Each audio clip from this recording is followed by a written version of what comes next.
Can I help you?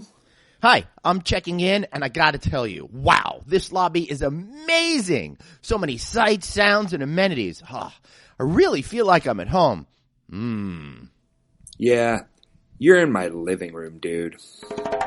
Do you live, eat, and sleep the hotel industry? Looking to brush up on your game? You've come to the right place. Welcome to No Vacancy, the hospitality industry's #1 podcast, with your host, Glenn Hausman. Hey everybody, and welcome back to the No Vacancy Podcast with me, your host, Glenn Hausman. I am excited to have you here today, and I gotta tell you guys, I am excited today because I'm in downtown Las Vegas, one of my favorite places to be. That's right, downtown Las Vegas, and I'm here. This whole show is all going to be about downtown Las Vegas. But before we get started and introduce a couple of my great guests for this first half of the program, I got to pitch myself. Text HOTEL to 66866 and subscribe to our newsletter. And check out novacancynews.com. Let me know what you think. Very excited that we're getting this off the ground. Lots of people are joining and visiting the site, so I don't want you to miss out. But most importantly, the show is brought to you by Duetto, the revenue strategy technology platform that thousands of hotels are using to make more money and beat market growth rates. And let me tell you, you need to check out getrevenueresults.com today, right now, and see stories from Redline hotels and more. Why? Because they're going to help you guys outperform the competition. That's right. You're going to make more money, have more fun doing it, and that's what's important.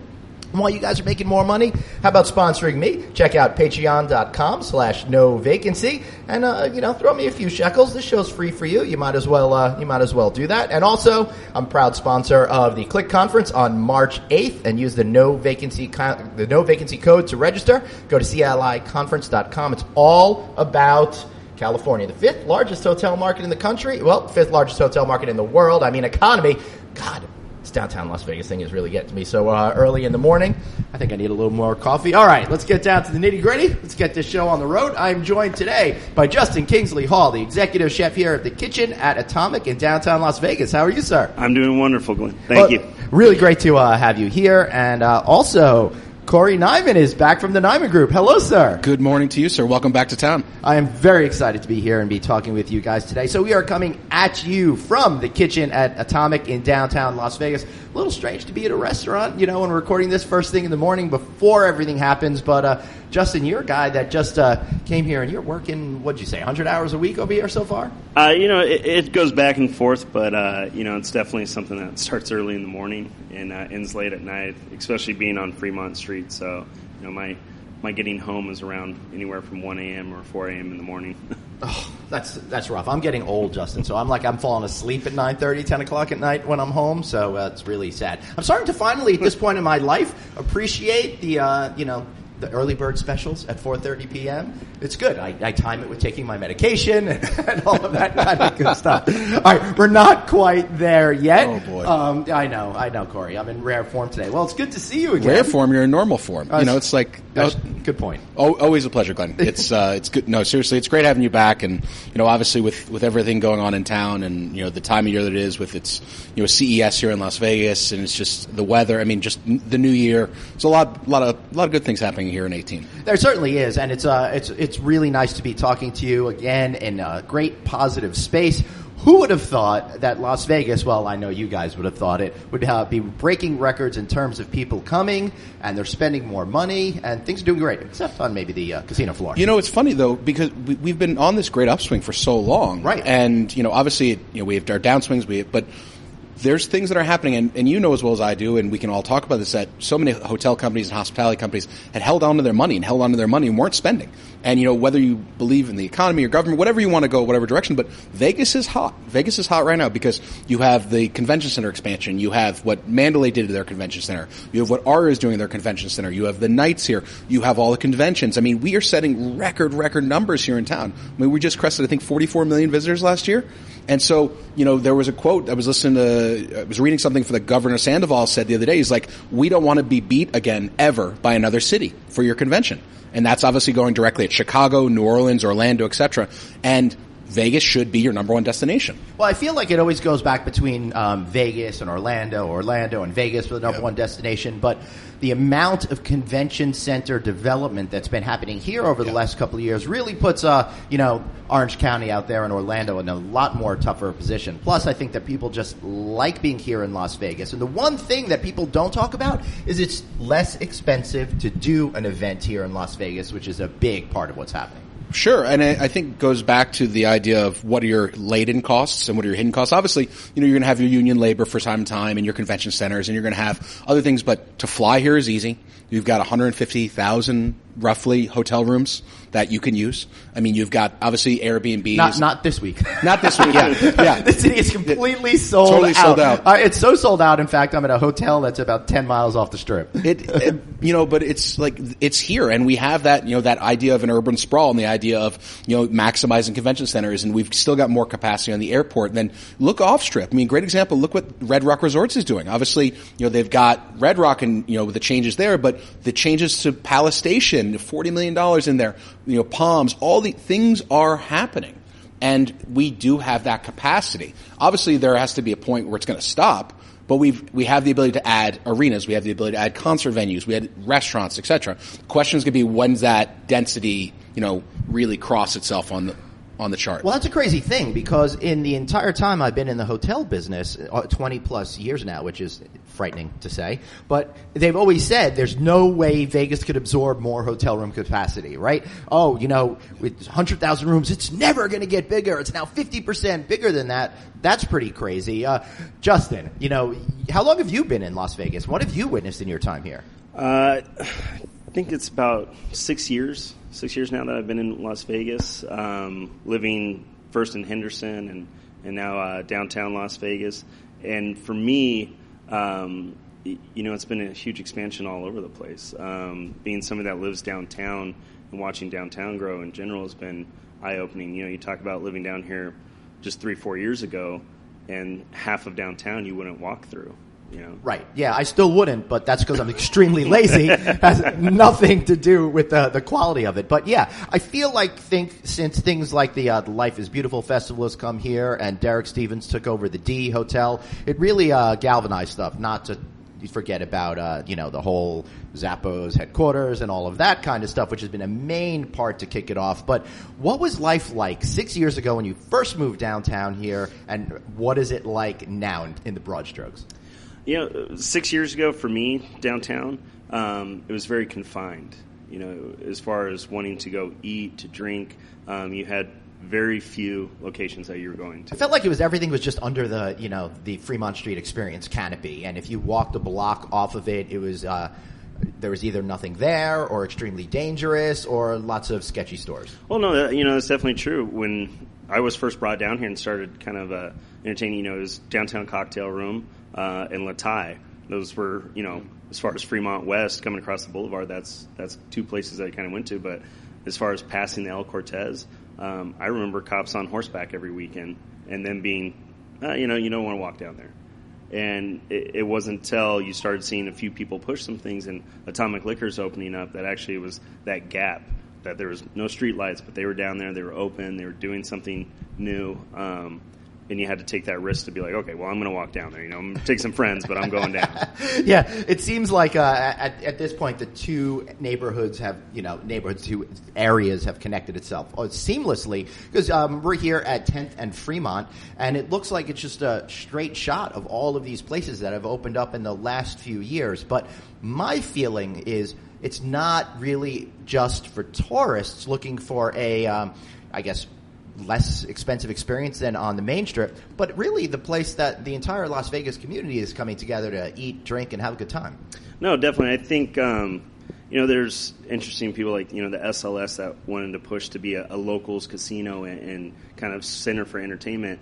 And I think they really missed the mark on that, where downtown wanted to be that for the city. And I think in a lot of ways they've done that. And it's not just Fremont Street. It climbs up Las Vegas Boulevard to the Arts District, to Charleston and Main Street and Casino Center. There's people from all the way up there down that are constantly trying to do things that are centered towards locals, not tourists first. Right. So, Corey, what do you think in terms of, how you are experiencing downtown personally? Well, I actually had been coming down here for quite some time, surprisingly enough. I mean, I was going to downtown cocktail room. I was going to the Griffin. And, it wasn't always the first choice, but it was here. And, we joked that, you go, Fremont, like Old Vegas, everyone who talks it differently is like Canopy, Old Vegas, Fremont Street, whatever it was. And like, it went down a little bit, but you weren't really maximizing it. And then obviously, you had the Golden Nugget, which for, solid 4-star hotel has its history. And they went up market, obviously, Tillman, Fertitta's investment there. You obviously saw the changes with the Downtown Grand, with bringing that back. Someone like Derek Stevens, as you pointed out, I mean, he continues to, I give the man credit. He's a self-promoter, but he's damn good at it. And he's doing things that he wants to do in his generation, a little bit younger. He also understands a little bit older. But the way I also look at it is, like, I look at what Pizza Rock did. I look at what they did over there because they took an old theater. People in town doubted it. I mean, Tony's got a great concept, and it kicks ass. It kicks ass, and they do a locals discount. They're welcoming, they're friendly, and then you see what obviously, went down here at Atomic, obviously what Justin's doing now, the kitchen at Atomic. You go now a little bit further with Public Us, with that space, you have the bunkhouse. And obviously not everything is going to work, but you have to try it here. And it's, I think now, and obviously Justin made a point on the Arts District, which I personally love. I love the wide streets, and I love what they're doing in the investment and different concepts that are going there, but Vegas continues to evolve. And I think that we are very much these little islands that were always, different communities in different areas, because we're a drive market. We're very much a drive market. And now having the bike share market and more people living downtown. And people are really starting to explore those neighborhoods and get out of their comfort zones. Right. So you have someone who, I'll give you a good example. Last night I was at Le Pho, Modern Vietnamese, over at the Jewel. It's very much a local restaurant. It's around the corner from the 2 courthouses. It's great. You know what it was filled with last night? CES people. Right. It was packed. And to see that as a local off-strip restaurant that happens to be on the edge of downtown, that doesn't suck. No, that's pretty amazing that it's getting so widespread that people are even considering going to somewhere that just a few years ago was considered remote. Well, and I'll take it from there. I mean, there's another friend contact of ours, Other Mama, Dan Cromer. Dan's restaurant is over on Durango and Flamingo, pretty much in a no man's land around the corner from a park behind a 24-hour beer gaming bar, and they were sold out last night during CES. Wow, that's pretty amazing. And that is 20 minutes off the Strip. Yeah, I went to. I tried to go to Chinatown last night to get some dinner. That lasted about 8 seconds. Yeah, and I mean, talking about the point, you speak about other cities, LA and everything. Those are cities that are hard to get around on, but people definitely make their attempts to drive and go places. For a long time, listening to people in Vegas, they're like, I have to drive 10 minutes. I have to drive 15 minutes. Yeah. So it's a struggle for them to go anywhere. So that's something that you fight living here, is getting people to come from downtown or Summerlin or anywhere, because they're not walking areas. Right. And that's been the push, really, I think, for downtown to kind of change that, with the Arts District widening their sidewalks, with downtown kind of pushing to make it more of a place with, the art, the murals, the graffiti art on the walls, making this a place that you want to walk through and experience. Well, speaking of art on the walls and graffiti, we've got Just coming in. He was a little late because he was over at Fox 5, so much cooler place to be than being on the No Vacancy podcast. Mr. Craig Nyman, who is very involved in the Life is Beautiful Festival. And, Craig, I will tell you, I love that show that we did 2 years ago already, a year and a half ago, about how you booked all of the bands and stuff to come here. But that art component to me is so exciting. I was driving around this morning, getting ready to park, and I love all of those murals. It just makes all of downtown kind of like a living, breathing art museum. It really does. And, well, first of all, great to see you guys. Good to see you guys. And, sorry I'm late, but, had duty called. So. Yeah, of course. No, I mean, it's pretty incredible when you think about, 5 years ago, and I apologize, I missed what the guys said beforehand. But well, if you say it again, that's fine. But if you look at what has happened in the last 5 years to downtown and the growth and development, you can see that it's coming. And with Life is Beautiful, each year, the art program evolves and gets bigger and bigger. This past year we ran out of space, and so murals got covered up, and and you've seen some new ones. But I think that actually is a really big sign of strength. for what we do have here is this open air art gallery. And, I personally believe that we have one of the best street art programs in the entire world now, because of, if you look back at the caliber of artists who've come down here and put their works of art up. I mean, it's truly incredible to know that, someone like D-Face, who has, basically scenes from, almost like a comic book around the world, and we have several of them down here, that's just tremendous. Where it's like, Corey shared with me an article about Veals, who came here in 2013 and has a beautiful chiseled mural over on 7th Street. And it's like the guy, 5 years later, you fast forward and he's getting written up all over the world, and he's been established as big as can be. Or Okuda, who covered over the Zio Ziegler mural. I mean, his colors, the way it just pops, it like brings so much joy and excitement. Or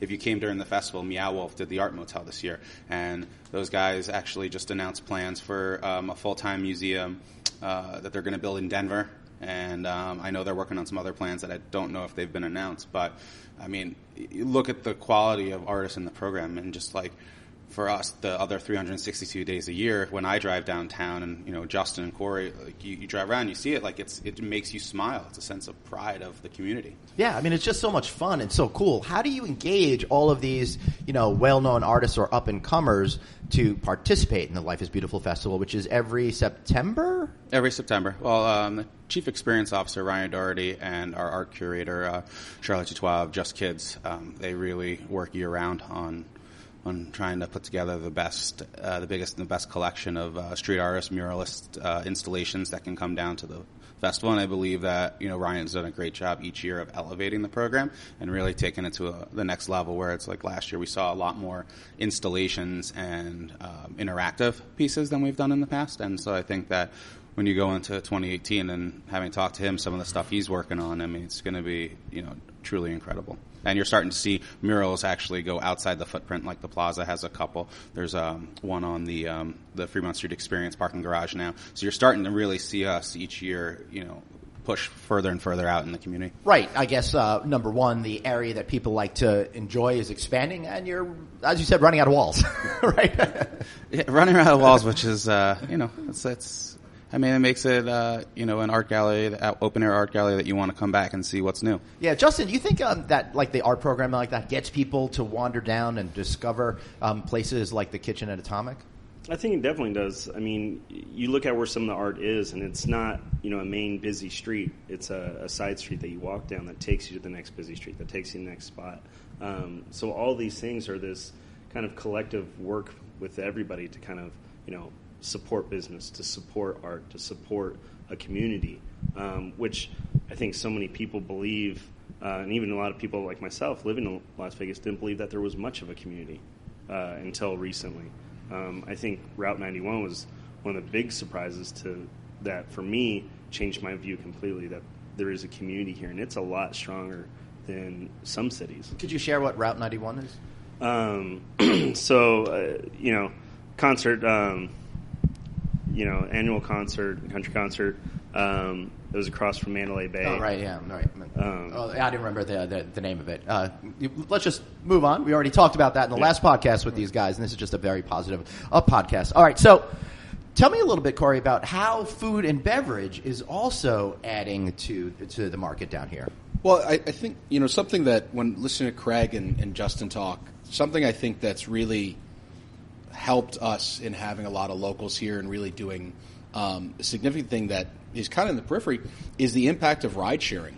I think that, because we had the taxi culture for so long, and a lot of locals really, unfortunately, there's a significant drunk driving quotient here in Las Vegas. There is. I will tell you, being at the hotel that's off the strip, I had to get a rental car, and I'm fine with that. But every 5 feet, I'm seeing cops. Yeah. And I'm going out to have dinner with somebody tonight, and I'm telling you, I'm afraid to have more than one drink. But unfortunately, you had the taxi culture where a lot of taxis on the strip didn't like picking up locals.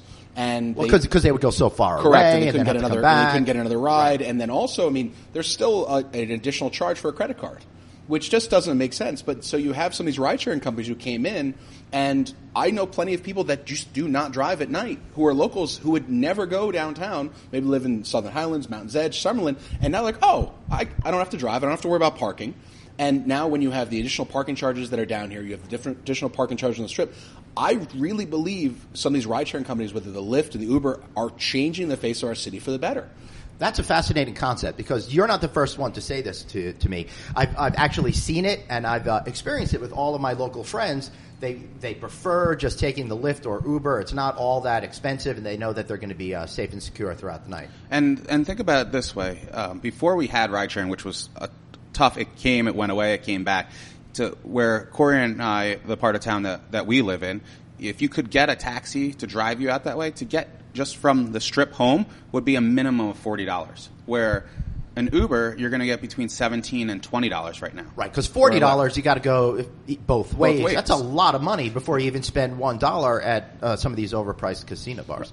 Yeah, no, and you think, and if you think about that, that $20 is a big difference for someone. But it's nearly a whole drink at some hotels that I go to. And at the same time, you can now know that like for $40, you can go there and back, be safe, get to have a great time, not have to worry about driving, don't have to worry about parking, and you're going to have a designated driver bringing you home. So, for $40, I mean, it's the smart play. Even coming downtown, it's another probably $10. So you're at $60 to get from downtown to, 22 miles, which, even though Vegas does have higher pricing for it, it's so much better than what we had. And I really do believe, to Corey's point, it's forced people in a good way to really go try out other food and beverage outlets around the city. Well, and I think it's not just about people, residents, and tourists going places. It's for a town that's a hospitality industry town of people working here. Yeah. Many of the jobs include, whether you're an alcohol distributor, chefs, bartender, and everything. We do drink a lot. Yeah. And that's about us getting to and from work and other places, and and that becomes a significant influence on where we go. Well, it looks like you've got it figured out because you live downtown, and I bet you could just walk over here. No, it's true. I only live 4 minutes, 4-minute drive from the restaurant, and a lot of the, fun that I have is down here. But going to other parts of the city. But again, you talk about what the taxis are willing to do. They're not willing to take you about 4 minutes to your house and back. But that 4 minutes is the difference between a DUI or anything. Right. When an Uber or Lyft will grab you and take you a few blocks. Fabulous. Corey? So I think, and to circle back to it, Glenn, I think to your question about food and beverage and what we're seeing, I think more people are doing cost-benefit analysis in life.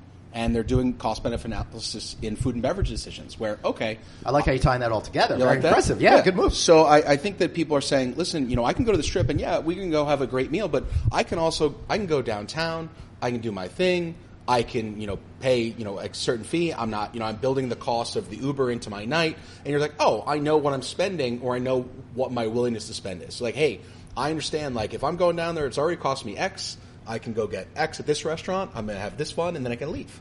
Mm-hmm. So, I really believe that, the dining options are increasing down here. Right. I think that the casinos are making more of an effort to have locals come in down here. And I think that, but you have something like the Kitchen and Atomic. You have, a very good friend of ours, Chris Palmieri from Naked City Pizza Shop, just went into the El Cortez. But what you're having to, these are all chefs, restaurateurs, business people who have been a part of the Las Vegas community for years and are really, pushing and putting their efforts towards creating their own spaces downtown or in the Arts District. And really, after this, we could go on a tour around and I could show you all the stuff that's new from the past 12 months, from the past 24 months, and keep going. And you realize just how much has been done in such little time. Do you think that the average Las Vegas traveler is at this point aware of the dynamic shifts that have happened down here? Actually, I do. And I say that because we've been seeing it for a couple of years now where, and I believe you and I have talked about this offline, where people are choosing to, if they're coming to Vegas for 2 nights, some people are choosing 1 night downtown, 1 night on the Strip, because they want to have both experiences, right? People are starting to realize, before 5-6 years ago, people didn't really know downtown Las Vegas existed. They only thought of the Strip. So once they discovered what was down here, it was like, hey, this is more my speed, or you know what, there's a bar down here that reminds me of home that I'd love to go to, or there's a great restaurant that a friend told me about that I have to go, or there's a speakeasy, go down the back alley and pop into the bar, right? A lot of times I feel the difference between the Strip and downtown is I feel I could be more organically myself that when I'm outside Las Vegas, but still have the Las Vegas kind of fun, where I always feel when I'm on the Strip, it's a little bit of putting on a show. Well, to that though, and you and I have talked many times about experiential travel and experiential destinations, and we believe that when people are coming to Las Vegas, they don't just want the Strip anymore. They want to know what's happening locally. They want to go to Dino's and sing karaoke. They want to go down the street and discover what's happening at Velveteen Rabbit. They want to know they can go off Strip and end up at the Double Down. They were like, hey, where do the locals hang? Where do the locals go? And I think that's been building for a number of years, where people said, hey, because remember, the state of Nevada and the city of Las Vegas and Clark County has made that greater push of get off the Strip. Go to Mount Charleston, go to Red Rocks, go do all these things. And I think that's, really allowed our city to expand in our these circles. And it's going to be that overlap. I'm glad that you mentioned the Double Down. I think that's my favorite punk dive bar off Strip, just a couple of blocks from the Hard Rock Hotel Resort. So if you want to go check it out, I highly recommend it. But make sure you do it super late at night when you're a little bit foggy, because the experience is much better. There is no wrong time to go to the Double Down. Let me just point that out. It is the happiest place on earth, whether it's 3 p.m., 3 a.m., or 4 in the afternoon. All right, I love it. The happiest place on earth. Now here, It says it outside the door. I thought it was Disney World, but I think have a couple of those Asst juice shot cocktails that they have there, and then I'll leave that to you. Right. I'll stick with straight Olympia. Olympia, that was my fraternity college beer. It was Corey's too. No way. We loved it because its tagline was "It's the water." So, yeah, good quality drink. So, Justin, you want to jump in here? Yeah, I think when you talk about that Strip and that downtown experience, you're talking about two very different things, because the Strip tries to sell you, quote unquote, the international experience. You're at Paris or you're in Italy and all these different things, and people are going there for some kind of experience instead of going to those countries. When you come downtown, you're coming downtown to experience Las Vegas. When you hit those outskirts, and that's why more people that have talked to me, they've asked me, okay, so where do I go outside the Strip? Because I just don't know, and where do locals want to go? And it's like, well, you'll find us drinking and listening to blues at the Sand Dollar. You'll find us now downtown eating at more and more restaurants like Esther's Kitchen, Carson Kitchen. That's where you're going to experience, Las Vegas as a city. And that's a big difference. I don't think you go to the Strip to experience that. But that's something that's evolved over the last few years, where in the past I don't think people even remotely cared to ask those questions to us. Yeah. And once they started to see that, there were a lot of great and talented chefs and cooks and everyone else leaving the Strip to open up their own joints and really started expanding the city too. I think that helps. Or having people that, really wanted to open up their own bar, and you're starting to see them pop up. That's interesting. So let me underscore that point for a minute. So you had that first wave with all the celebrity chefs that came into town, and then with them came a lot of younger developing chefs, and when they came into their own, they went off Strip and opened their own places in a lot of instances. Yes? Well, but we need to take a step back though first, because I think that for years and years and years, you had a lot of different style restaurants go to casinos, whether it was French, Italian, Chinese, Asian, etc. Right? And so when or dealers on the Strip, and a lot of these people started coming, and they brought their families, and this was something that allowed our Chinatown to really develop, where you had maybe a specific, Chinese chef who would come in and he would be cooking, and maybe his wife was a seamstress. Or you had, a woman who was a pai gow dealer, and her husband happened to cook. So we started building this community. So that's where in 94, 95, when the original Chinatown Plaza was built on Spring Mountain, that is really, I think that's the precursor to a lot of these chefs who went off Strip, because it allowed our community to say, wait a minute, okay, well, you're working on the Strip, but your other, family, your cousin are working down the street, and we've got this great restaurant. And that's why our Chinatown's almost 5 miles long, and it's not a Chinatown, it's an Asia town. Right. You have Laotian food, Thai food. I was surprised by the amount of Vietnamese food and Korean barbecue places. So to call it Chinatown is really a misnomer, I think. Right, but we have probably at this point one of the top 3 Chinatowns in the country, just for diversity. After San Francisco and New York? Probably after San Francisco. Yeah, San Francisco and New York, I would say. Yeah, that sounds about right. But I think that and a lot of the chefs and the food and beverage community and, you know, hospitality really gives a lot of credit to what happened in Chinatown as the precursor to what's gone on to allow others to go off strip. And it might not be the same style, it might not be the same person, whatever it is, but they're like, wait a minute, we can do it. They can do a mom and pop restaurant. They can do a 40, 50 seat restaurant. I mean, and there are legitimately some of the best restaurants in the country are in Chinatown, are in our Chinatown. Wow. Yeah, you know, and like again, I tried to go to dinner down there last night, but every restaurant had people standing out the door and down the block, and it was cold and it was rainy last night, yet still people were dying to eat in these restaurants out there. I think that's Corey's point is, you know, whereas other parts of the city you may find a restaurant or two to go to originally, Chinatown was the first one where it was multiple things. It was an entire neighborhood of places that you wanted to eat. I mean, where in Henderson, you know, it's just strips of corporate restaurants and chains and franchises. In a lot of areas of the city were like that. So you didn't have enough to really draw big groups of people there. And now you're starting to see that, you know, with the building of downtown Summerlin, creating an area where people could really congregate together and walk and spend time. Downtown developing more, both off, you know, Fremont West and Arts District.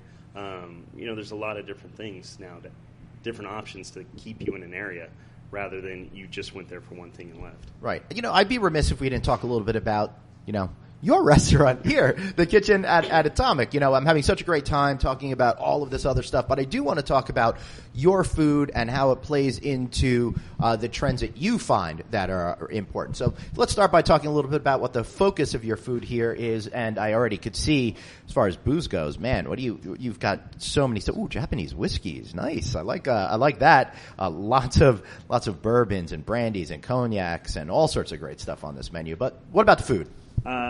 Food-wise, my intention when I came down here a few months ago was to create an experience as far as a dining experience for people living downtown, and really anybody that came, but I wanted to focus on making a dinner experience that people downtown could come and spend time, and not just 30 minutes, eat something fried, and run out the door. This was something that you could come with you know, a significant other, a group of friends, and you might be here for 2-3 hours. You know, you might course it out and have multiple things. You'll have fresh ingredients. You'll have something that you can share on a small plate, or something large format that's meant for you to actually have the same kind of dinner you would at home, sitting around the table with the family. So you've been here 2 months. Yes. So what happens when you come in? You need to put your own imprint on it, but you can't alienate your fan base that was already here for the restaurant. How do you negotiate what could be minefield waters? You know, I was lucky to have a lot of great support from the management and ownership here, and the fact that the restaurant hadn't been here that long. You know, really our main point is Atomic Liquors, the cocktail bar next door. And then in April, they opened this section on the same property, Kitchen at Atomic, which was a complete build-out, 100-seat restaurant, its own bar. So we have our own tap list over here, our own cocktail list, and not to mention the food. So there wasn't a big amount of time to allow it to set in that this is what it is, this is what it's going to be. And when I came in, to be honest with you, I did alienate some people. Not because I didn't like the food before, I didn't believe in it, but coming in as a chef and them giving that kind of latitude and support, I said, I live downtown. I have a lot of friends down here working and living.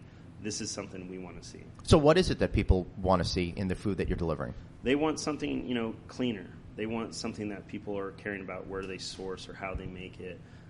Something that are some fresher options. It's just not all fried foods or not all quick. They want somewhere they can hang out for a little while and feel good about it. And they want to go back once, twice a week or more. And somewhere they want to take their friends who are people from out of town. Right. And I think that everything Justin's saying is correct. And with that, though, it goes back to what we were just talking about when I walked in, which is the amount of people who are coming and choosing to live in the area now, like Justin, who's 4 minutes away. There's a lot more members of the community who have chosen to relocate themselves to any of the several downtown communities that are just now thriving and being revived. And I think that coupled with what Justin said is they're looking for more dining options close by to their neighborhood where they can come, every Monday or, pop in on a Friday or Saturday night for a drink and a couple appetizers before they go out. I think that you're starting to see more of that community and culture really take aim right now, and what Justin and the team here are doing is exactly what people have been starved and craving for. So that brings me to an interesting point, and I think one that relates back to the hotel business and the casino business, because when it comes to pure hotels, it's so important to get that local clientele to come in to make it profitable. So how do you balance the needs between creating foods that a local will want to come back to time and time again, as opposed to those special cheat dishes that we all want to have when we're traveling on the road for business or pleasure? I think the problem is that a lot of people still look at when you make food and you make that quick item or less expensive item on the menu, that it has to be something that's quick and fried, something that you'd get at McDonald's and everything. And you don't. It can still be made with quality ingredients. It can still be made with good intentions, and that's why it's a balance on the menu to create something like we have our sections with the chicken wing, but we source large whole chicken wing seasoned with rice flour and then fried with Kingsley sauce. Oh, that sauce is so freaking good. If you've ever you have to have Justin's food and you'll understand it. When you did that pop up. Delicious. So that I get the tongue off the floor. But as someone who comes downtown multiple days a week, having Justin downtown now and knowing the quality of his food, the food and dishes that he serves, for someone like me, I'm the biggest champion of Justin, because all it does is, one, obviously for his career, but for myself and coworkers and friends and stuff like that, we want to come and support Justin, and we know what we're going to experience. Right. And your menu seems to me to be like the opposite of a Greek diner, which is like a giant telephone book of stuff. It's small, it's very focused. So does that help when you try to focus it down, or does that hamper you? It at times hampers. A lot of people come in and they want those 30 different options. Because they have that preconceived notion that they're supposed to have all of those choices. Exactly. And so I think there's a battle that you have to be willing to go at. And I think more people need to be willing to do that. To say that I'm not this type of restaurant and I'm not that. I'm not going to have the Cheesecake Factory get everything you want in one menu. I focus on these things. Mm-hmm. And this is what I do, and I hope that you enjoy it. And if you like it, come back again later and stuff. And if you want that great Italian dish, I can send you to Esther's Kitchen. If you want some other type of great kind of small plate American kind of food, I can send you to Carson Kitchen. Vietnamese Le Pho, sandwiches, Goodwich. These are all the things that are going on downtown that are absolutely amazing that I support. And they support what I do, and that's kind of the point of it. How does that help in terms of your food cost? Because the smaller the menu gets, the harder it must be to cross-utilize ingredients? Not necessarily. I think you have to be smart about where you have the dishes. I mean, I make a dandelion pie, and I use in that, I have turnips on my menu and beets right now, but I use a lot of the greens off of that to help make the other dishes. Not because it's just filler, but they're delicious. Parts of the vegetable, and it's, root to tip, everything that we want it to be. Right. So what's your favorite thing on the menu right now? I always like to ask chefs that question, because that when I come in, I can eat that. It's really hard. The menu kind of reads like a storyboard of where I've worked and lived. Mm-hmm. So they all kind of, have their points. The Mary's Little Lamb and Lentils, which I like to have fun. Braised lamb neck simmered with black lentils and turnips. Isn't he cute, folks? We work a lot of hours. You got to allow me to have some kind of fun. But I think that's a really good kind of rustic dish that it's just depth of flavor. It's, simple ingredients. But that along with, our Cigar City, which is one of the most popular things on the menu. That's actually my version of a Cuban sandwich, and comes from my time living in Tampa and being around Ybor City, Cigar City Brew, and all that. So I wasn't about to try and do a traditional Cuban, but something I felt that it still represented it. Not to offend anyone living in Tampa, but congratulations for getting out of there. I'm happy. I'm happy to have moved back west. I grew up in California. There's still a lot of parts and people that I miss, and I'm happy that I live there for sure. So who comes up with the names of these things? Did you come up with the dish names, or do you pay some highfalutin PR firm to do that? No, that's definitely me. I have an odd sense of humor, I think. But hot pig in winter, hen gone wild. Maybe the best dish to order. It's one of those things again that I want people to have fun. But actually, when I did my pop-up downtown, I had a small little kiosk booth in front of Dino's. What was the pop-up for? The pop-up was kind of an incubator idea by a buddy of mine, Josh Clark, that opened Goodwich, that kind of gave chefs an opportunity to have a small space to develop an idea. And mine was Slow Boy, which I'm from San Luis Obispo, California. So Slow Town. Also my nickname, by the way, Slow Boy, which is now I'm just realizing maybe not the nicest thing for people to call me. Don't forget to try the veal, folks. Tip your server on the way out. First show, same as the first. The second show, excuse me. But yeah, these the names off the menu and the names that I did before, they were something to be fun and show that we can have a sense of humor and still trying to do good, serious food. But they also told stories that we could share with the customers. The By the Pier is steamed clams and a bread bowl. That's me growing up in San Francisco in the Bay Area as a kid. Cigar City is Florida. The Pat and Mabel is my grandmother and great-grandmother. So all these things, if you kind of get into it, these are things to be shared. Kingsley sauce is funny because that's actually my middle name, is this hot sauce that I developed. But actually now I have my 1-year-old son. And everybody's like, oh, you got your son's name on there now. I was like, well, sure. I like that you use your middle name. It's pretty cool for the restaurant business and if you assassinate a president. So it'll be perfect, which is great. Sorry, Corey shaking his head at me. I can't help myself. I'm in Vegas, baby. I got nothing, Glenn. Yeah, nothing. All right, so anything else that you guys want to cover? We're already about 40 minutes deep into this bad boy for a 30-minute segment. I think that, Glenn, I guess one of the things that your listeners and everyone who really subscribes loves hearing the diversity of your podcast, and obviously we go the wide range and elements, and obviously they all know you come to Vegas. But I think the biggest thing is, in this segment shows just another community, part of our community. And, Vegas is a very diverse town. There's a lot going on here. And if you look around, we're looking out, a gigantic garage door window right now on Fremont Street. The redevelopment's happening all around us. There's things that are occurring in this city, and more things will keep occurring in this city. And, keep telling people, come for a visit, come for a meeting, come for a show, come for a hockey game. There are so many, Vegas and the state of Nevada as a whole, oh man, the future is really bright for us. 18 is going to be a big year, but, ground broke on the Raiders Stadium. You have the Golden Knights' best record in the West. You have a brand new, second division soccer team that's starting out. You have a WNBA team. Yeah, and they're down here. You have a WNBA team that MGM owns. You have the new baseball, stadium for the AAA team that's going to be in Summerlin. There are so many things happening. There are more and more companies here. There's more and more conferences coming. So just keep coming. Keep coming. Yeah, first I'd like to say I'm really annoyed that there's no hockey game this week that I'm in town. It's bye week.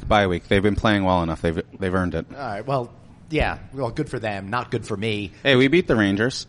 Well, that's in the Lightning. Yeah. Well, hey, I'm just excited that the Islanders are moving back out of Brooklyn to Long Island. Maybe I'll get to go see another game again. All right. How about some final thoughts from you, Justin? And this is the time for each of you guys to do some shameless plugs. So go for it. One of the things that's always kind of upset me lately is the point of people saying that they're just not sure about downtown, or they're not sure about Las Vegas. And my greatest point has been that to make something great, someone's got to be willing to take the risk. And maybe you're not going to be the one that becomes famous off it or make the money, but somebody's got to make that step, and then the next people will. And I'm fine with that. I'd rather work on doing something to build something for my son's future as far as a strong community of people around him, and for places for him to go that offer substance, rather than worry about, is something already established? Is something already going to make me money? And I think that's the focus of a lot of people down here, is willing to take that risk. Great. Make sure you join Justin here at the kitchen at Atomic, 927 Fremont Street at Fremont and 10th Street. Craig, what about you? Vegas is what you make of it. I know that's something that I've always said, but the same rings true for anyone who comes to town for a good weekend or a week of work. I like to maximize my time beginning to end. And, the best thing about Vegas is that we're still a young city and we're evolving. 2005 was when Vegas turned 100 years old. If you think about that, 100 years old for Vegas, a town that wasn't supposed to be much of anything. And here we are, and once again, we're talking about Vegas evolving into a different type of city and having community and having, an area of downtown that I've been lucky and fortunate enough to be a part of and watch grow and change and develop. And for me, the way I look at it is, the future is very bright for Vegas. It's not for everyone, but for me, it's perfect. And I personally love everything that's happening. I love seeing the community come together, and finding ways to, as Justin said, really make it your own. And so, to echo things that Corey said, keep coming, come back to Vegas. There's nothing but great times ahead, and I think, go Knights go. Yeah, well, wait, hold on. Don't sell yourself short. You gotta pitch Life is Beautiful. When is it next year? It's coming this fall. We haven't put official dates out. We didn't put official dates out yet, so be therefore on the lookout. But we're every September. So. All right, cool. And you can check that out at lifeisbeautiful.com. And Corey, what about you? Thanks, Glenn. Appreciate it. Well, again, the Nyman Group. Feel free to find us on Twitter, Instagram, website, the Nyman Group, NYMAN. We love this city. We've had an office here since the mid 2000s, and I've had the pleasure of being here first in 95, coming back in 99, coming back in 04. And it's just, I love this place. I love this city. I love how strong this community has become. It's funny, I keep meeting people who are moving to the city. And, for years people were like, ask the question, you live in Vegas? And it was like this great question mark. And like somehow everybody commutes here, nobody lives here. Yeah, exactly. And it's so true. Like, wait a minute, what? And people just never understood. And then people say, well, how do you live in Vegas? I don't understand. And now it's like, oh, it makes sense. Yeah, they have indoor housing here. Which is right. Really I know indoor plumbing too. Yeah. And we don't all live on the Strip, so it's just we're really proud of our city, and I think that's something that's come up, especially in the last 6 months, but it's more and more and more and more. There was always pride in this city. It was a little jaded and confused, but now we are definitely all in. Great. And I want to remind everybody that the Nyman Group is one of the most influential behind-the-scenes developers of food and beverage concepts in the hospitality industry. But a lot of the work they do is secret. So I can't tell you what they've done, but trust me, it is absolutely amazing. So to wrap up this segment, I just want to tell everybody, looking forward to speaking and attending next week. I'll be at the Recharge Service Department Summit in Amsterdam. I'm looking forward to that. I'm trying to get in touch with Sammy DeMarco. That'll be great. So if you're listening to this, Sammy, I want to do a podcast with you while I'm there in Amsterdam. Also, yes, this is my most exciting one. I'm speaking at the Somerset County annual meeting on the 19th. And of course, I will be at HOACON, the Asian American Hotel Owners Association, March 27th through 30th. I'll be broadcasting from there in my own booth with the red roof on it. I'm really excited to be sharing all the stories and inspirations among thousands of people out there living that American dream every single day. And also speaking at Coast Hotel's event in February. And I got a whole lot more speaking gigs. And I say this mostly so you guys out there will hire me too. Have me speak at your event. It's a time for shameless plugs. Hire me. Go to patreon.com/novacancy. Give me some money. Thank you so much. And I'll be right back with the Golden Nugget in focus right after this commercial break. Have a question for your host, Glenn? Tweet him now at Traveling Glenn. No Vacancy, the hospitality industry's #1 podcast. We'll be right back. From Eureka to San Diego and Malibu to Bakersfield, the California Lodging Investment Conference, CLIC, is one of a kind, focusing exclusively on our Golden States hotel market. CLIC was launched in 2016 by Craig Sullivan, a seasoned hospitality industry professional, to harness the knowledge of our industry leaders, support our community, and educate emerging talent. CLIC brings together lodging professionals from California and beyond for one day of learning, professional development, and networking. If you are an owner, operator, investor, broker, developer, lender, management company, brand, or professional services provider, you should plan on attending CLIC 2 on March 8th, 2018 at the Hilton Irvine Orange County Airport. We invite you to go check out the California Lodging Investment Conference website at cliconference.com for the latest details and sponsorship opportunities. Early registration now open. And as a listener of the No Vacancy with Glenn Hausman podcast, please make sure to use our exclusive discount code of No Vacancy when registering for this one-of-a-kind in California hospitality event that sold out in its very first year. Back to the show. It's No Vacancy, the hospitality industry's #1 podcast with your host, Glenn Hausman.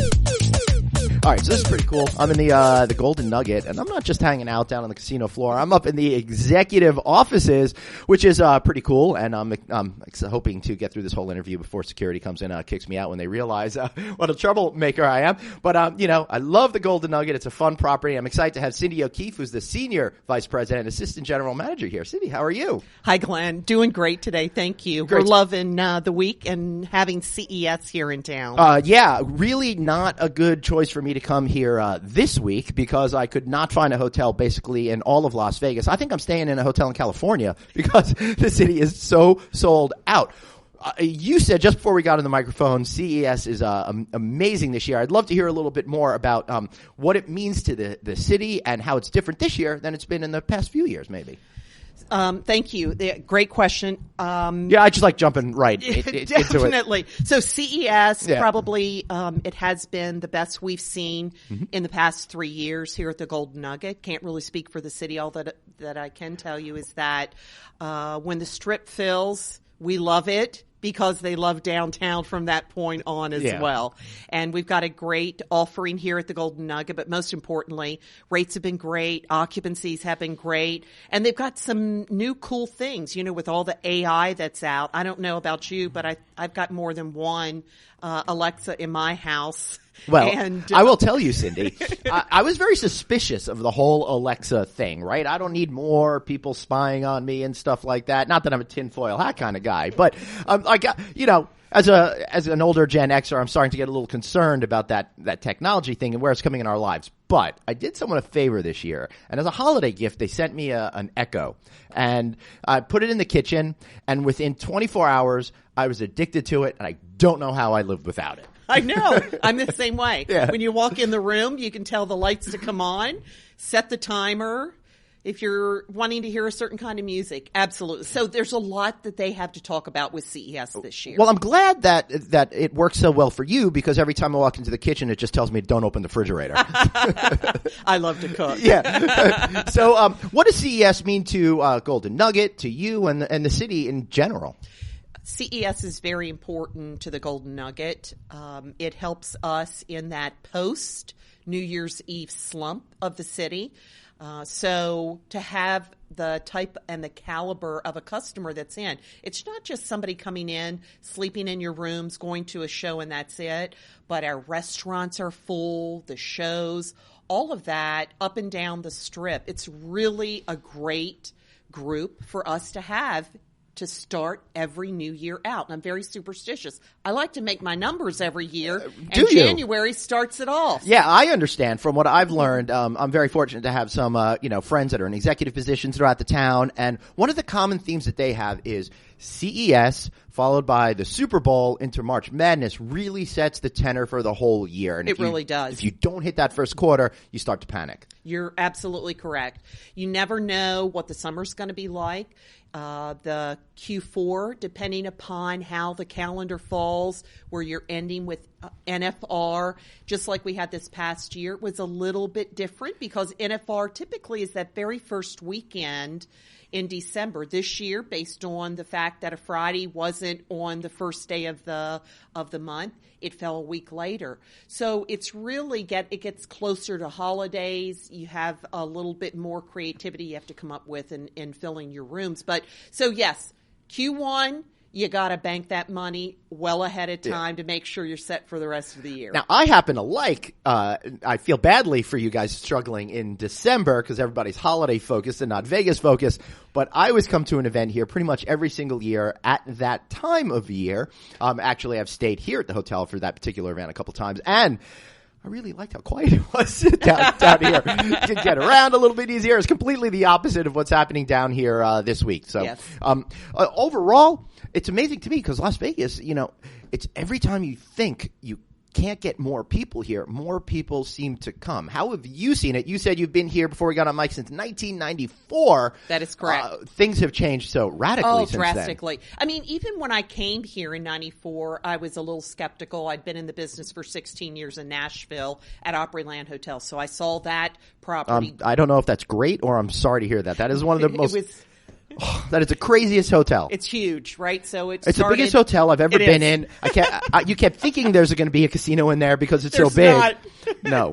So the exposure knew it was non-union, so I got exposed to the union out here. I got exposed to... That sounds very naughty. But it was, and to the gaming environment to where you're working somewhere that has mainly a cash 80% plus transient business to where you don't matter. It was the casino then, back in 94. And if you had someone in a suite that the casino wanted, you got bumped. That doesn't happen here anymore. It's all about looking at having the right customer in the right particular room type at the right time. And my cash customer may be more valuable than what that casino customer is. Right, because I think that the city very smartly at that took a very sharp turn when they started to think about the overall value of the customer, not just how much they're spending on the casino floor and how much they have to give them in comps. Would that be right? Absolutely correct. It is. You look at the total spend.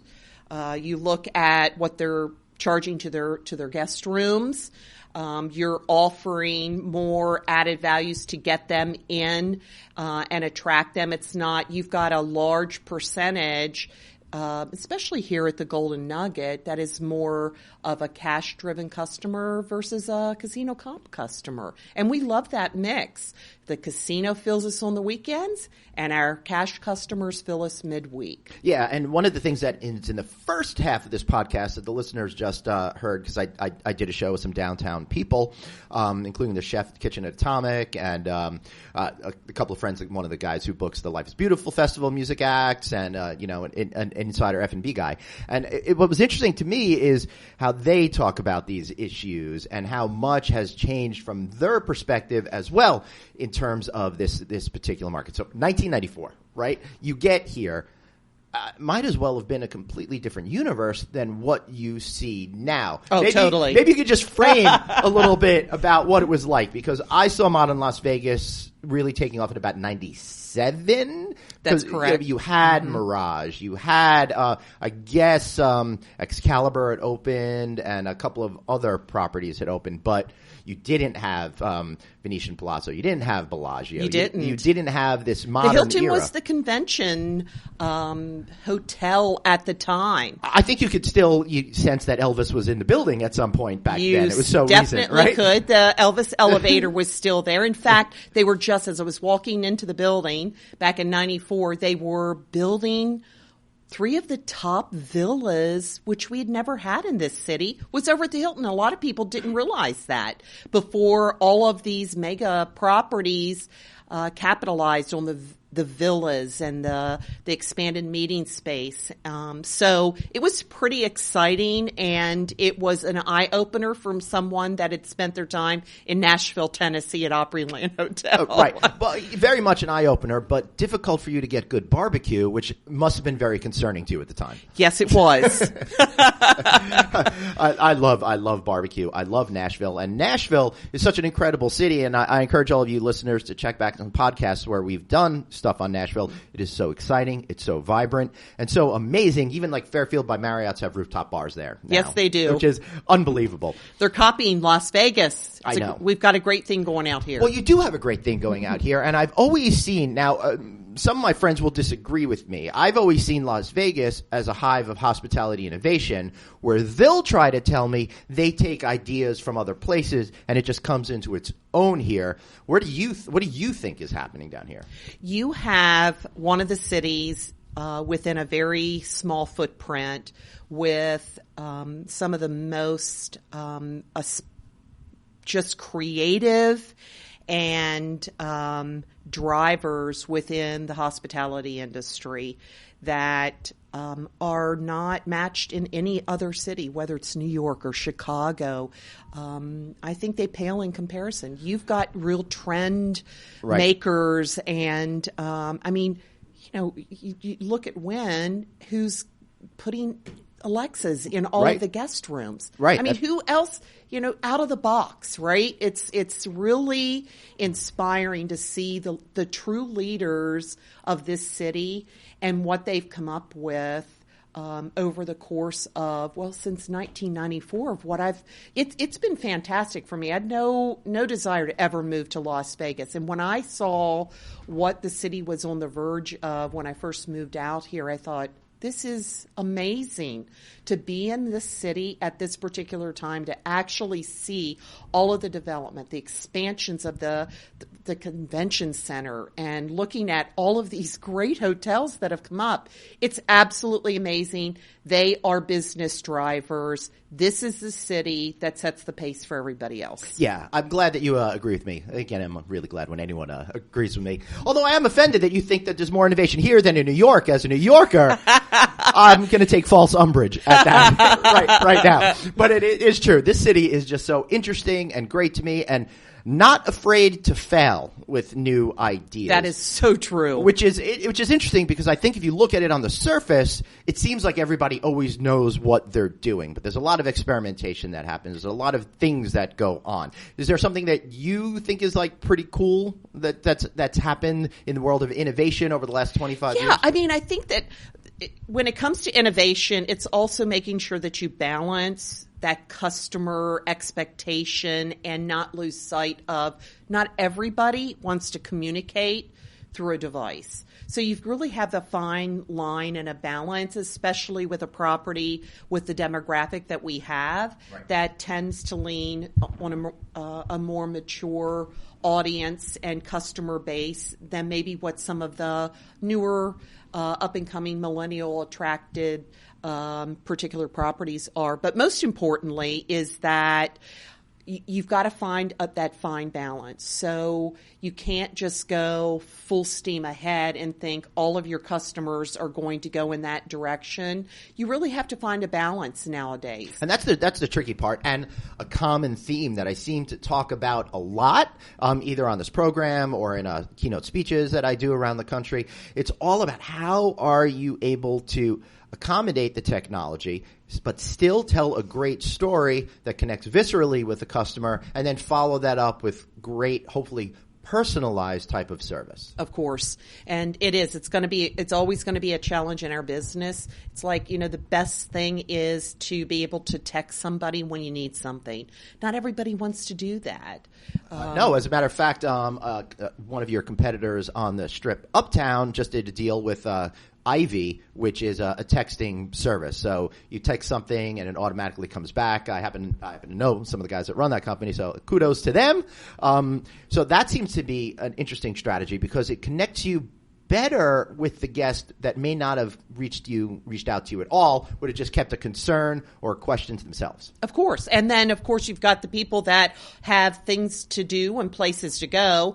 They don't want to wait for a call back in their room. They just want to text and know that something's been handled. If they needed some extra towels or blankets or whatever that might be. The other piece of that is that they have to also, we have to make sure that we continue to keep that human aspect, even when the technology is concerned. How much of a challenge is that to you? Because I see it in the traditional hotel market. I put the casino resort environment in a separate kind of category. How difficult is that to get your staff, all the associates here, to really understand that we're in that world of high tech, but we still need to have that high touch? It's funny, because I've seen my team over the years change. I'm big with notebooks. I love pen and paper. I go through them like crazy, and the more creative things are, I love the touch of the paper and the pen. But I also like to use technology, and I can remember back when the first time one of my teammates came in, and I'm like, Can you stop texting for a couple minutes? And he said, I'm taking notes. And I'm sitting there going, okay, times have changed, and I need to adapt to this, because not everybody likes pen and paper, and that's great. But it truly has really changed. The other pieces that have changed is that people are more comfortable dealing and facing a screen. So we really have to teach our team members and employees that personal touch, the eye contact, that. I'm glad you said eye contact, because that's so critical to me. And a lot of times I judge a hotel environment by whether or not the associates make eye contact with me, for sure. It is. That's that first kind of opening, and they represent how you do business. And if we don't concentrate on and train appropriately or allow the employee to feel engaged or empowered, they're not going to make that initial eye contact. But that is a struggle. They're not comfortable. The conflict resolution, being able, because things come up in a hotel, and you've got to be able to know how to drive or take a conversation. It's not about us being right or us being wrong, or vice versa on the customer's side. Yeah, I'm always about, when it comes to hotel problems, I don't have a problem. When there's a problem, it's all about if a solution is presented in a way. And I'm a big believer in the sense that you can make a massive screw up and wind up making that person a better and more loyal customer in the end with a great response. And it happens every day here. It really does. We have such a loyal customer base here at the Golden Nugget because the Golden Nugget is iconic. We've been here in town for quite a long time. Right, you have. And now we'll just go into the 8 seconds of history here. This was the first major casino resort project that Steve Wynn built, and that was after he had the world's tiniest strip of land on the up on the strip, and he was able to parlay that little piece of property, and I think he sold it to Caesars, was it? I believe, and then he took that money. All kinds of. He took that money, parlayed it into this property, and I saw that as the first stage of revitalization of downtown, or the first wave of revitalization. Really changed what it was, and then of course he moved on to other things that you may know about, like those 2 giant buildings with his name on it, and creating indeed. Bellagio and all of those things. This is even before Mirage. True. And then, of course, Tillman Fertitta came in from Landry's. And this is about 9 years ago, 2008-ish. That is correct, yes. And really jump-started and made the Golden Nugget relevant and competitive, and really helped build the downtown area. Right. It is with all of the room. We had the additional tower, the Rush Tower that was built.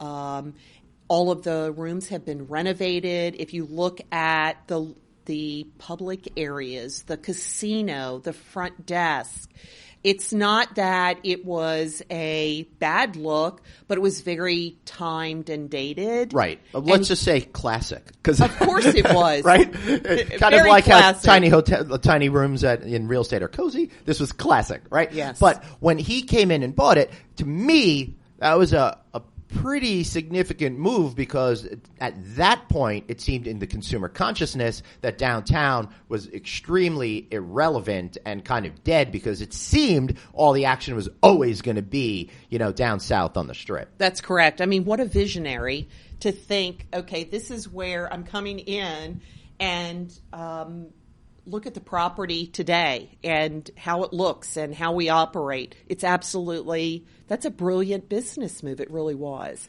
And he continues to reinvest. That's what I love about working for the company. Yeah, I feel like since the last time I was here, and it must be a year and a half or so, it looks like there was a lot of renovations done on the casino floor, if I'm not mistaken. You'll see all new slot machines throughout. We've had all of our slot chairs, the table games, the carpet, all of the lighting throughout the casino, our actual H2O pool and hideout. We have, the 200,000 gallon fish and shark tank. I just saw a shark swimming by as I was walking up here. And everybody loves our slide.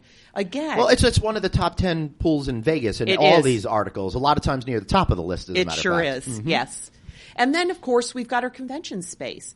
We went from having a convention entry that was an afterthought to where now we have this grand entry with all these beautiful lights and chandeliers that really opened it up. And we said, we're a competitor here in town. Right. We may be on Fremont Street, but you could set this building right in the middle of the strip, and we would compete with all the big boys. Yeah, and you certainly do. And now that downtown is not only back in the conversation, but seems to be dominating a lot of the conversations. It's very exciting. When did you come over to the Golden Nugget?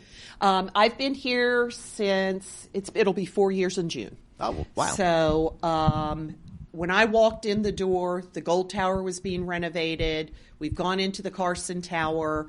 A lot of changes. The old circus-like canopy over the front desk has been updated and, again, very relevant and more on the timeless side instead of a classic. Yeah, and I think that's really critical for all the hoteliers out there that are listening. I think that timeless aspect is important because it guards you against from having to redesign things over and over and over again. I know there's this one hotel that opened in Manhattan right around the millennium, and it was a very iconic type of building on 8th Avenue, but you look at it and you're like, in 2 or 3 years it's going to look weird because it was too of the moment, right? Yes. So how tricky is it to kind of create a design that appeals to everybody? You've got different demographics, psychographics coming here, and it also has to pay for itself and stick around for a long time. It is. And I think, all of the different articles and everything that's out on the internet right now, it's about being a minimalist that takes something that is going to be important to the guest, but also becomes more of a guest room that can be updated easier, more frequently than when you've had big pieces of furniture and the carpets with the patterns and all of that. But I think that the Landry's design team realized that back in 2008. I mean, look at the Rush Tower. That's not an outdated look. That is very current and relevant. It looked great. And the first time I stayed there, it was right after it opened. And the rest of the building didn't look anything like that. It was like the lobby and the chart house. Yeah, it was just like, oh, this is where they're going, and it felt very contemporary, very relevant, but not too far out there that, like I said, it would get stale very quickly. And now the rest of the property over time has really caught up with it. And it really has. I was really struck walking in here because it's, to be really boring and cliche, it's not your father's Golden Nugget. No, it's not. Yeah. And our spa has been renovated. It was renovated 2 years ago. And again, a lot of people don't even know this is a full amenity hotel. We've got 2 different pools. We've got our spa and salon.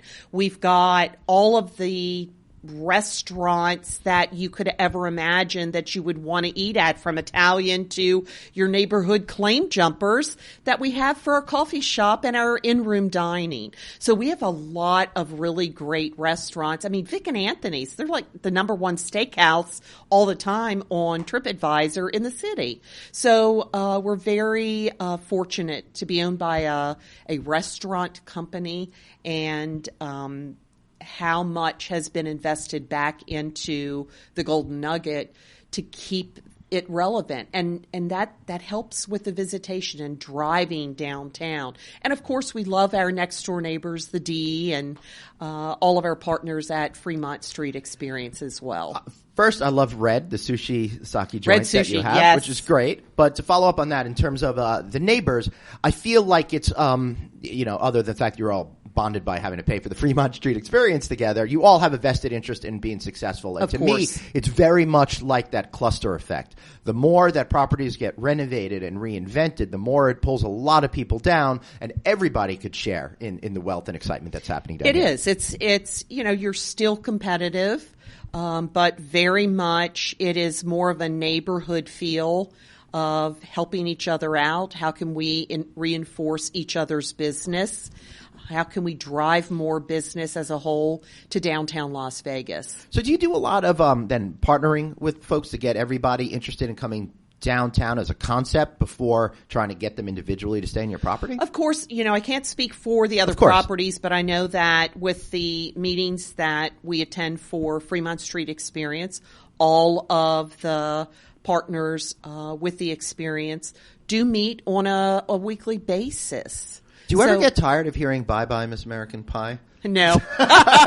One of my favorite songs when I was growing up. I have to tell you that. It really is. It's great. And for the one person out there who doesn't know, if you're listening in China or something like that, that's exactly one of the major songs on the Fremont Street Experience. So sorry, I cut you off to make a joke. I apologize. Oh, no, not at all. So it's a very, I think, a tight-knit community. They do work together. If there is, and the other area that's very supportive of downtown is the Las Vegas Convention and Visitors Authority. So all of the information and driving of business down to the downtown area as well. We're not forgotten down here, and we love that. Yeah, and as I've said before, I think I said in the earlier segment, what I really like about downtown is it's a lot more casual and laid back. I don't feel like I have to put on a show, and it's a little bit more affordable, at least in terms of how much I'm paying per beer. We've got our we just recently had a name change and a new look for what was Gold Diggers to our Troy Liquor Bar. Open Thursdays through Sundays. That is correct. And so we've got the nightlife as well as day pools and all of our nice restaurants. So it gives everybody, it doesn't matter what they're looking for, it very much is a very comfortable feel. What are you most excited about these days down here at the Golden Nugget in downtown? The people were paying attention and they're listening to what's happening. This is a great place. I can remember I came from one of the big boxes, several big boxes up on the Strip, when it was like, oh yeah, downtown. Don't know that I'd ever want to go and work there. I'm telling you, at the time, it was the best kept secret. This is an amazing area to work in. It's easy to get in and out with both freeways. It's easy for our guests to come in and out, whether it's coming from the airport or driving in from our surrounding regions. It really is exciting to be on the verge of seeing how downtown is growing. Just with the adjacent community, not just with hoteliers that are down in the downtown area. As a matter of fact, you anticipated my next question. Now that downtown is really becoming a community in the sense that people live here and work here, not just vacation or conference here, how is that changing the perception of what you're doing here on the property? Because you're also appealing towards that locals group, like an off-strip casino might want to do. And we do. And I'll tell you, the amount of traffic, the foot traffic that we get through the Golden Nugget when there are different local events that are held, whether it's First Friday or down at the Arts District, it's really easy to park in downtown Las Vegas as well. And so the access in and out, and I think that just the visibility as they've come through the properties to see the type of renovation and what the offerings are, they've been surprised over the past several years. Yeah. And that's really cool. As a note for the listeners, First Friday is an event that really brings a lot of locals. First Friday of every month. You close off more streets, I think, and it brings a whole lot of people in to have fun, drink, eat, all of that kind of good stuff. Now, the other thing, in the earlier section, I had a guest on who books all the musical acts for the Life is Beautiful Festival, which has been integral to downtown for the last few years. How has that impacted what you're doing here in terms of not just the business for that weekend, but the perception of downtown? Because those art murals, for example, are amazing. They are. And we get a great clientele with Life is Beautiful. We love Life is Beautiful. And it has been a game changer for us as it happens in the fall, and has really changed the business dynamic for typically right there in that September-October time frame. Another group that has been very important to downtown Las Vegas is EDC. We love EDC. You've got Electric Daisy Carnival. Electric Daisy Carnival, and that's out at our raceway, and we're very closely located compared to the Strip properties. And so we have a great relationship with EDC as well. But those have been two really important events that have also had an impact on downtown. How far is the Speedway from here? It's like a 30-minute 20-minute drive. Yeah. That's cool, because when I come back 20 years younger, then I definitely want to go to that particular. Oh, no, it's all ages. You'll see it in here. Oh, no. Not for me, Cindy. I don't think I could handle it. All right, before we wrap up, I want to give you an opportunity to address any particular issues or trends or anything that you're thinking about that we might not have touched on. So, I think for us it's more about, we've got a different client base, but we also have a different employee base now as far as being inclusive. They want to know what's going on. They want to know that their opinion and that you're interested in what they have to say. And so I think that we've always been attuned to that as where our customers are concerned, but now we have to do that within the hotel business as well, where our employees are concerned, because they're us to the frontline customer every single day. And so we have to help them feel important, engaged, empowered, to where they can create and start that experience as soon as the guest arrives on property. And I'd say even more so today, besides the consumer behavioral trends we were talking about, we're talking about 4.1% unemployment now in the United States in general, plus a shift to a service economy from a manufacturing economy, which probably makes it a lot tougher for you to find those bright-eyed personalities to hire and retain. So how are you managing that particular challenge? We do a lot with employee engagement here at the Golden Nugget, and we're very fortunate to be able to do that. Some of the things are like we've created an online learning tool to where they can access, our managers can access different types of training from their desktop or from their device at any point in time. If they want to learn about conflict management or being a better leader and things along those lines. The other thing that we do, there's always a specialty day, whether it's M&Ms, chocolate chip cookies, fudgesicles. Chocolate's one of my favorites. We do a lot of that in our employee dining room as well, which it's little stuff that truly makes a difference. Now that I know you have that, could you introduce me to the hiring manager? Of course I can. We'd love to. I would like to get some M&Ms. All right. So, wrapping up, thanks so much for being here. This is really interesting. What are you most excited about in the next 5 years about the scene in Las Vegas? Is there anything in particular that you could, give me that idea, that nugget? Next 5 years, it's going to be different. It definitely will be different, just with what is going on up on the Strip, the future of downtown Las Vegas. To be in this business for 40 years, I come in like this, and I'm very passionate about what I do each and every day. Well, nobody could tell on this interview. You can't be in this business and do this. You really can't. So there's going to be some exciting things that are happening in Las Vegas. I can't wait to see them. Yeah, I can't wait either, and I'm going to keep coming back, throughout the years because, man, this city is so much fun. So I've been here, coming here 20 years, must have been here about 80 times already. I finally got to take that picture with the Las Vegas sign yesterday. Oh, I love it. So it was very exciting. I got enough of me under the canopy on the Fremont Street Experience, but the first sign picture, so I'm excited about that. And yes, guys, you could praise me for doing that finally.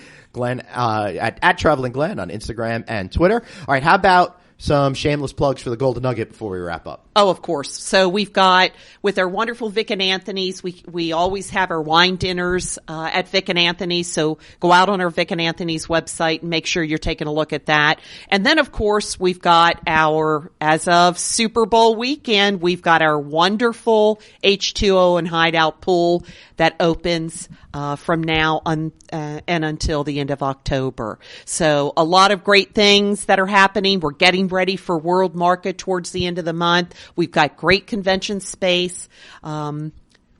Just come on down to the Golden Nugget. And check out goldennugget.com, right? Yes, indeed. Goldennugget.com, goldennugget.com. Cindy, thanks so much for being here. Thank you for inviting me. This was a lot of fun, and I want to thank all of you guys for listening. Make sure you tell some friends to subscribe and like us on Facebook at No Vacancy News. And I want to thank you all again for listening, and we'll be back next week. That is, unless I decide to drop out, get a job at Golden Nugget, and eat M&Ms professionally for a living. See you all next week.